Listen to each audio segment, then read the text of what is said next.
আপনি যেই গরম জায়গা ছাড়বেন আরেকজনের গরম জায়গাকে পাইবেন সামনে, একটু সামনের দিকে।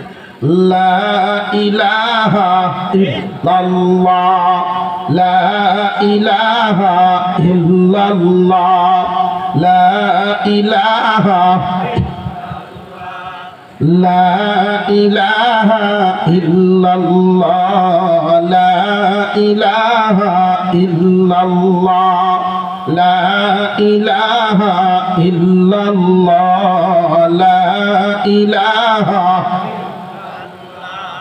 লা ইলাহা ইল্লাল্লাহ মুহাম্মাদুর রাসূলুল্লাহ। আল্লাহ কোন মুমিনকে জাহান্নামে দিবেন এটা চান না। মুমিন তুমি দুনিয়াতে থাকতে মানুষের সমাজে চলতে ফিরতে গুনাহ হয়ে যাইতে পারে, এই জন্য কাপড়ের ময়লা সাফ করার যেমন বিভিন্ন ধরনের মেডিসিন দেওয়া আছে দুনিয়ায়, গুনার ময়লা সাফ করার জন্য আল্লাহ মেডিসিন দিয়েছেন। কোন সুবহানাল্লাহ। আল্লাহ চান না কোন মানুষকে জাহান্নামে জ্বালাইতে। এক একটা মানুষ বানাইছেন, এক একটা জান্নাত বানাইছেন। আল্লাহ রাব্বুল আলামিন মানুষটারে কত আদর করে বানাইছেন। বিশাল বিশাল আসমান, বিশাল বিশাল পাহাড়, সাগর মহাসাগর, সমুদ্র, নদী নালা, খাল বিল, বাগান যা আছে, এই এত কিছু বানাইতে আল্লাহ হাত লাগান নাই। সমস্ত কিছু আল্লাহ বানাইছেন হুকুমের মাধ্যমে। তিনি কোন বলেছেন তো ফায়াকুন, সব হয়ে গেছে। তুমি এই 3.5 হাত মানুষটারে বানাইতে আল্লাহ কুদরতি হাত লাগাইছেন। তুমি বড় আদরের চিজ, তোমারে আল্লাহ জাহান্নামে জ্বালানোর জন্য বানান নাই। আল্লাহ পাক রব্বুল আলামিন চিরস্থায়ী জাহান্নামী কাদেরকে দিবেন? যারা আল্লাহর নিয়ামত ভোগ করলো, আল্লাহকে মানলো না। যারা কাফের তারা চিরস্থায়ী জাহান্নামী হবে, জাহান্নামের আগুনে জ্বলবে। তুমি ইমানদার হয়ে যেন জাহান্নামে না জ্বলা লাগে, আল্লাহ এই জন্যই বলেন ইয়া আইয়ুহাল্লাযীনা আমানু, হে ঈমানওয়ালা, ইন কুনতুম ইয়াহু তা'বুদুন, যদি সত্যি তুমি আল্লাহর বান্দা হয়ে থাকো তাহলে খাবারের দিকে নজর দাও। জাহান্নামের আগুন থেকে যদি বাঁচবার চাও তাহলে খাবারটার দিকে নজর দাও। কেন জানেননি খাবারের দিকে নজরের কথাটা এই জায়গায় আল্লাহ কেন বললেন? ও ঈমানওয়ালা, যা খাইবা খাবারের প্রভাব পড়বে তোমার নফসের উপর। তুমি যদি হারাম খাও, এই হারাম খাদ্যের দ্বারায় যেই রক্ত মাংস তৈরি হবে হালাল কাজের দিকে দাবিত হবে না। হারাম খাদ্যের দ্বারা রক্ত মাংস তৈরি হয়ে মেজাজে শুধু হারাম চিন্তা ভাবনা আসবে, হারাম কাজের দিকে দাবিত হবে। আপনারা লক্ষ্য করে দেখবেন কোন সুদখোরের সন্তান ভালো মানুষ হয় না। কোন সুদখোর আল্লাহওয়ালা হইতে শুনছেন জীবনে? তো অমুক বুজুর্গ সুদখোর জীবনে শুনছেন? বরং সুদখোর যারা হয় দুনিয়ার জমিনে, এদের জন্য মারাত্মক দুঃসংবাদ। যারা হারাম পথে ইনকাম করে, বিশেষ করে যারা সুদ খায়, এদের জন্য দুঃসংবাদ হলো এদেরকে আল্লাহ যে জাহান্নামে রাখবেন। মহান মওলা সময়সীমাটা উল্লেখ করতে গিয়ে তিনি বলেন খালিদিনা ফিহা। কাফেরদের বেলায় যেই শব্দ, সুদখোরের বেলায় যেই শব্দ। কাফেররা থাকবে চিরদিন, তো সুদখোর ইমানদার যে সে যে সুদ খায় তাহলে জাহান্নামে সে চিরদিন থাকবে কেন? এই দুনিয়ার জমিনে অনেক মানুষ কিয়ামতের মাঠে যখন হাজির হবে প্রথম বন্টনে আমল নামা দেওয়া হবে, হাতে আমল নামা দেওয়া হবে। ফেরেশতারা বন্টন করতে থাকবে আমল নামা। কেউ পাবে ডান হাতে, কেউ পাবে বাম হাতে। যারা বাম হাতে আমল নামা পাবে তারা বাম হাতে নিতে চাইবে না, ডান হাত প্রথমে বাড়াবে। কারণ ঘোষণা হয়ে যাবে ডান হাতে আমল নামা পাইবে যারা, চিরস্থায়ী জাহান্নাম থেকে বাঁচবে তারা। ফেরেশতারা তালাশ করা শুরু করে দিবে। এই পৃথিবীর জমিন থেকে যারা পরিমাণ ঈমান নিয়েও যারা বিদায় হবেন তারাও ডান হাতে আমল নামা পাবে। জাররার পরিমাণ বেড়ার ছিদ্র দিয়ে সূর্যের আলো ঘরের ভিতরে মাঝে মাঝে ঢুকে নিলে ঢুকে না, কথা বুঝতেছেন আপনারা? বেড়ার ছিদ্র দিয়ে আলো ঢুকে, এই আলোর মধ্যে দেখবেন দুলা কোনা উড়াউড়ি করে, এটা খালি চোখে দেখা যায় না আলো ছাড়া। এত ছোট্ট পরিমাণ, এই পরিমাণ ঈমান নিয়েও যদি কোনো বান্দা দুনিয়া ছাড়ে, আল্লাহ তারেও ডান হাতে আমল নামা দিবে। আরো জোরে কোন সুবহানাল্লাহ। ফেরেশতারা তল্লাশি দিবে কার কপালে ঈমানের নূর আছে, কার কপালে ঈমানের নূর নাই। ঈমান হারা হয়ে দুনিয়া ছাড়লো কারা, আর ঈমান লইয়া গেল কারা। ফেরেশতারা কপালের চিহ্ন দেখেই বুঝে ফেলবে ঈমানের নূর দেখা যায় কপালে। যাদের কপালে ঈমানের নূর নাই এদের বাম হাতটা শুধু থাকবে, ডান হাত ভেঙে গাড়ের সাথে বেঁধে দিবে। আমল নামা বন্টন শুরু হবে। কেউ পাবে ডান হাতে, কেউ পাবে বাম হাতে। এমনি মুসলমান একদল ডাইকা ডাইকা জিজ্ঞাসা করবে, কি গো অমুক ভাই, তুমি না মুসলমানের সন্তান ছিলা?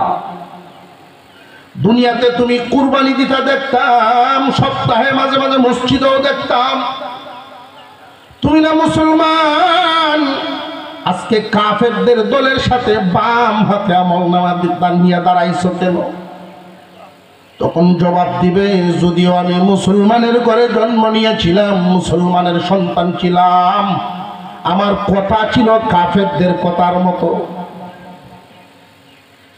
কথা কাফেরদের সাথে মিলে যেত, আমার চাল চলন ছিল কাফেরদের চাল চলনের মতো। সুদ খাওয়া কোরআনে হালাল না হারাম? আরো জোরে কোন। ইমানি স্বীকারোক্তি জবান বন্ধ রাখলে হবে না। সুদ খাওয়া হালাল না হারাম? মুসলমানের ঘরে জন্ম নিয়েও অনেকেই যুক্তি দাঁড় করায় সুদ তো ব্যবসার মতোই, ব্যবসা হালাল সুদ হারাম। যাদের জবান দিয়া এই কথাটা বের হয় কোন সময়, সুদ তো ব্যবসার মতোই, বস্তু বিক্রি করে লাভ করে, আমরাও টাকা কাটায় লাভ করি, ব্যবসার মতোই তো। আকল বুদ্ধি কাটায় যে এই কথাটা বলে ফেলে, পর্দা করা, পর্দার বিধান কোরআনে আছে না নাই? বেপর্দা হইয়া চলন জায়েজ না হারাম? কিন্তু যে সমস্ত মানুষরা আকল কাটায়া বিবেকের পাল্লা দিয়া মাইপা এমন কথা বলে, দেবর বাবির সামনে পর্দা লাগে না, বড় বাবি মার সমান, মন ভালো হইলেই চলে, চোখ ঠিক করলেই চলে, পর্দা লাগতো না। এই যে কথাগুলো মুসলমানের ঘরে জন্ম নিয়ে কোনো মানুষের মুখ দিয়া যদি বাহির হয়, তার কথা আর কাফেরের কথা সমান।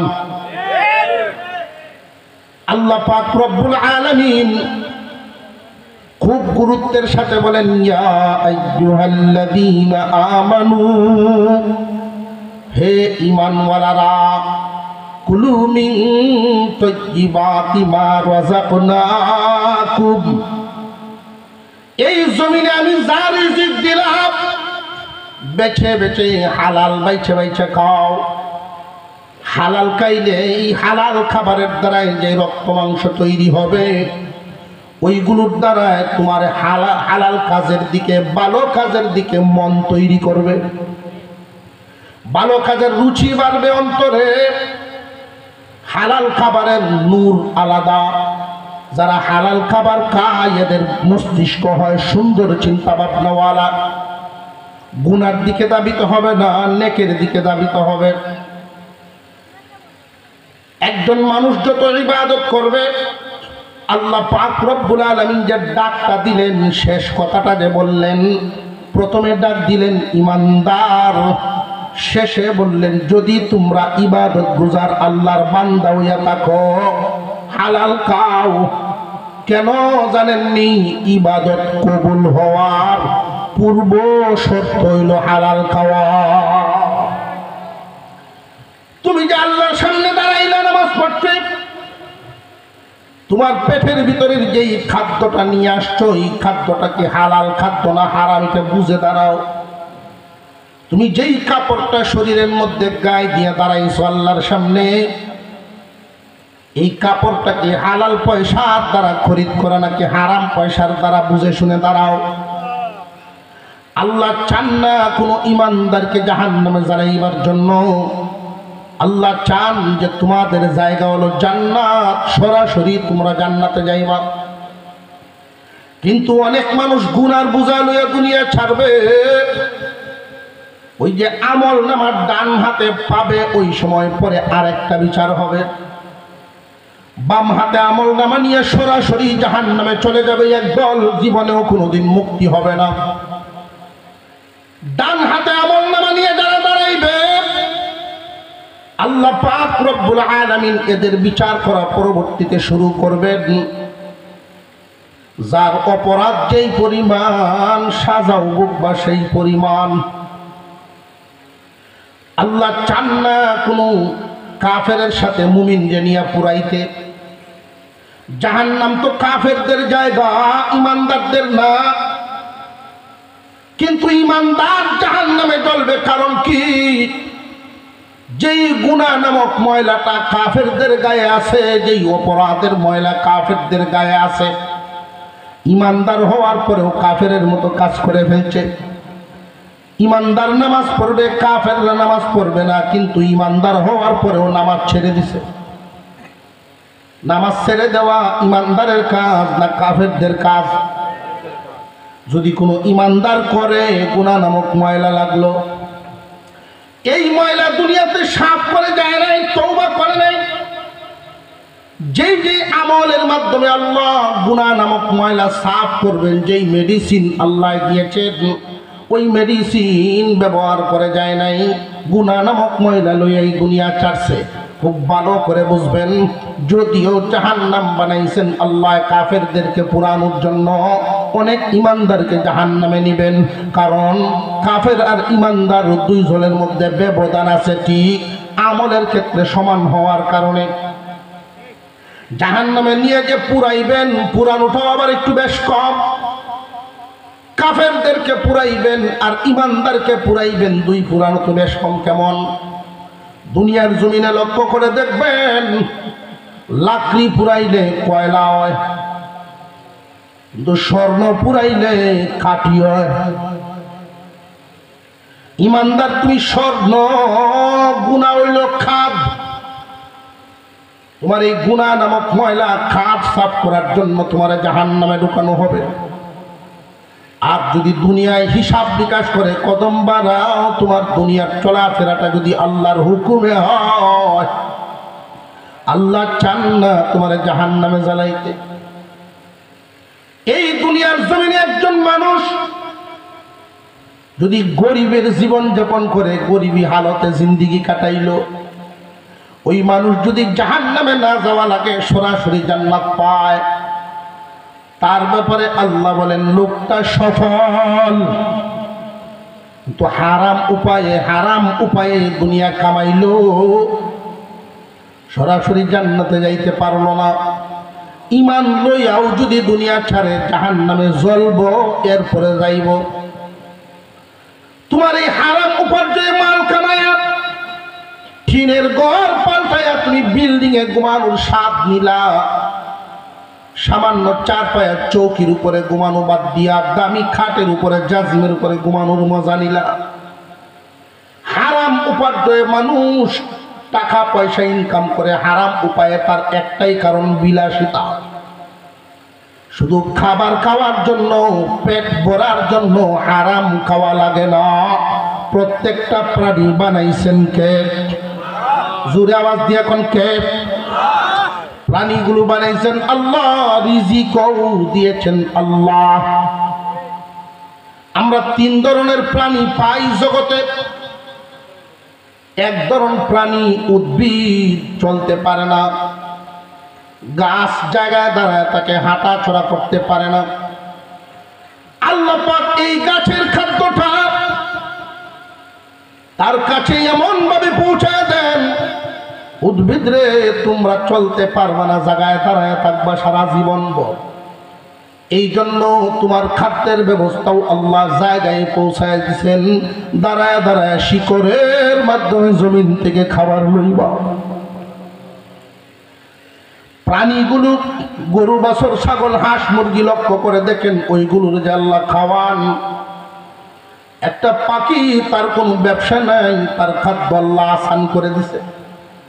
ঘর থেকে বেরোইবা পেট ভরে ঘরে ফিরবা। গরু ঘর থেকে বাহির হইলেই মাঠে তার খাদ্যের ব্যবস্থা আল্লাহ রাখছেন না রাখছেন না? মানুষ, তোমার খাদ্য আল্লাহ সহজ করে দিবেন, তোমার খাদ্য আল্লাহ ব্যবস্থা করে দিবেন। সামান্য একটু চেষ্টা করলে তুমি তোমার খাবার খাইতে পারবা। প্রত্যেকটা মানুষকে হালাল খাদ্য সংগ্রহ করার যোগ্যতা দিয়াই আল্লাহ পারে বানাইছেন। প্রত্যেকটা মানুষ দুনিয়াতে বেঁচে থাকার মতো, হালাল উপার্জন করার মতো যোগ্যতা দিয়াই আল্লাহ তারে বানাইছেন। কারোর যোগ্যতা খাটায়া কোটিপতি হবে হালাল পথে, আবার কারোর যোগ্যতা খাটায়া কোন রকম পেট চলায় দিন যাপন করবে। প্রশ্ন করতে পারেন, আল্লাহ এই যোগ্যতার মাপকাঠিটা কাউকে কম দিলেন, বেশি দিলেন, কারণ কি? আল্লাহ যাকে গরিবী হালতে দুনিয়ার জমিনে রাখবেন, কিয়ামতের দিন তার জন্য পুরস্কারও দিবেন। একজন গরিব মানুষ যদি সবরকারী বান্দা হয়, তার হালতের উপরে যদি সন্তুষ্ট থাকে, আল্লাহ আমারে যেমনে রাখছো তোমার প্রতি আমি খুশি আছি। আল্লাহ বলেন, কুলু মিন তাইয়্যিবাতি মা রাযাকনাকুম ওয়াশকুরু লিল্লাহ। আল্লাহর শুকর আদায় করবা বান্দা, শুকরিয়া আদায় করলে আল্লাহ বড় খুশি হন। বান্দা যখন শুকর আদায় করে আল্লাহ খুশি হন। সবরকারী গরিব মানুষ কিয়ামতের কঠিন ময়দানে যখন দাঁড়াইবে, একজন গরিব যদি সবরকারী বান্দা হয়, পরের জায়গা জমিতে কাজ করিয়া ঘাম জড়াইয়া টাকা ইনকাম করে খায়, তবু রাত্রিবেলায় যখন বিবি বাচ্চা নিয়ে ঘুমাইতে যায় আল্লাহর শুকরিয়া আদায় করে, আল্লাহ আমার যেই বডিটা দিছো, সুস্থ বানাইছো, তোমার শুকরিয়া। আমার মতো অনেক মানুষ ভিক্ষা করিয়া খায়, আছে না নাই? একজন মানুষ যদি গরিব হওয়ার পরে আল্লাহর প্রতি সন্তুষ্ট থাকে, কিয়ামতের দিন আল্লাহ কুদরতি হাত তার মাথায় বুলাইয়া দিবেন এবং খুশি হইয়া আল্লাহ ঘোষণা দিবেন, দুনিয়ার গরিবরা রে, সবরকারী হওয়ার কারণে আমি খুশি হইয়া ধনীর 500 বছর আগে তোমারে জান্নাত দিলাম। দুনিয়ার জমিনে একজন মানুষ হারাম উপার্জন করলে পরে, হারাম উপার্জন করলো, একটা খাটের মধ্যে ঘুমাইলো, এই খাটটা সুদের টাকার কিনা, অথবা এমন দোকানদারে তার কাছ থেকে টাকা নিছি, টাকা দিতে পারে না, মাল লইছে। এই অন্যায় পথের, হারাম পথের পয়সা দিয়ে যারা খাট কিনলো, বিল্ডিং কিনলো, বান্দা তোমার তো এই চিন্তাটা থাকা উচিত। তুমি যেহেতু মুমিন, ইমানদার দাবি করো, আল্লাহ মানো, পরকাল বিশ্বাস করো, এই ঘরে তোমার দম গেলে এখান থেকে লাশটা বের হবে। কোন খাটের উপরে ঘুমাচ্ছ? হারাম পয়সার কিনা। কোন ঘরের চালের নিচে ঘুমাচ্ছ? হারাম পয়সা দিয়া গড়া। একজন ইমানদার হারামে আরাম পাইতে পারে না।